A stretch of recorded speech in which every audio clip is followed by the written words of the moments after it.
And tonight we have breaking news of another indictment of a Trump enemy. But I want to update you on the moment that changed things last night in our town hall. Right and left saw the error of their ways when one man told them what the shutdown is costing him and his baby girl. Man's name is Jack Chris, and he gave us a moment of clarity. And he's here tonight, and you are going to want to see the impact that his words had. So let's deal with the breaking news. John Bolton, Trump's former national security advisor, indicted on 18 charges. The alleged crime? Transmitting and unlawfully retaining classified information. Sound familiar? Of course it does. This is another example of the president going after people for what people went after him for. And Trump hates Bolton. What we don't know is if Bolton did what the crime suggests. Did he write summaries of his day's work, diaries, which included classified information? Maybe so. Did he send it to his relatives on AOL? Maybe so. If he did, is it definitely a crime? Maybe not. Prosecutors allege he did this to write a book that the president hated.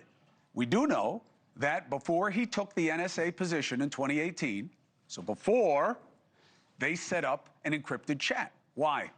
To discuss and edit diary entries that Bolton would be sending them when?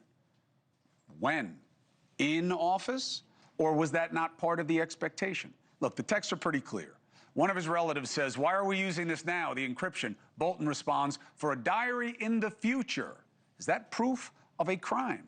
Then, days after Bolton was no longer Trump's NSA in 2019, right? So it started before he went in. And then after he was out, Bolton told his family he was sending one last entry, and a book was forthcoming. And it was. The book was The Room Where It Happened. Came out in 2020 and crushed Trump, detailing conversations behind the scenes that made the president look unfit for office. Yes, once again, a Trump enemy is being brought up on the same charges he was. Is that justice or revenge just for us, meaning MAGA? Those are two very different propositions for our society. Now, I will say, this is different from Letitia James and James Comey's indictments. Why?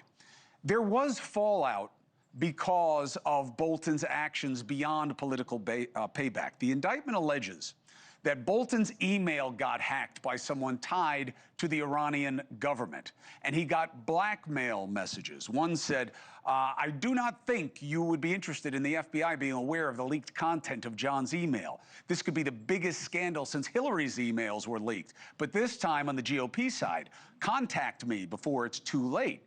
So, did Bolton's actions put him in a position for the U.S. government to be compromised? The government said he reported this threat to the FBI, but never told them that he was sending classified information to his family on the email account.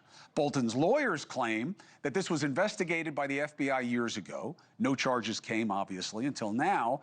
But the documents referenced in the indictment come from searches on Bolton's home. Could they make a case? Maybe. Though Bolton says everything in the book was vetted by the White House at the time or was too old to matter. But what is the best thing he has going for him? Well, that's not about what he has in a court of law. It's about what he has in the court of public opinion, which is that the president will not leave this alone and is making it clear why it's happening.